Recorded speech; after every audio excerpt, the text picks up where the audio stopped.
How to request signatures with KBA. KBA is used to verify the identity of a taxpayer in order to get IRS-compliant electronic signatures. Clients are verified through a combination of ID documents and consumer data verification. To request a signature with KBA, you have to make sure that you have balance on your account. You can check that directly from the Settings page under the Firm Balance tab. With everything in place, let's upload a document and request a signature. I've uploaded the 8879 form, and to request the signature, click the three dots on the far right and select Request Signature.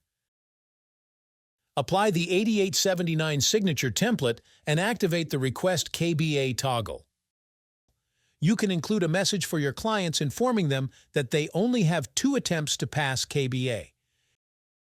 If one or both signers don't have access to Client Portal, you can add them via email. They will be able to pass the verification without the need to log in. When you are done, send the document. Let's now see what the process looks like from the client side.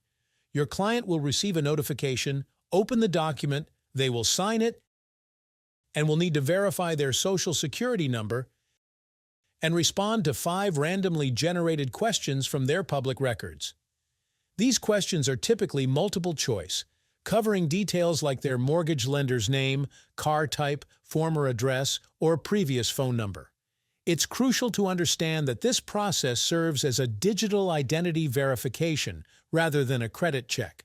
Let's now log back into the firm's account. You can see the document's signature status now reads partially signed. That's because only one spouse has signed. Once the other signs as well, the status will change to signed.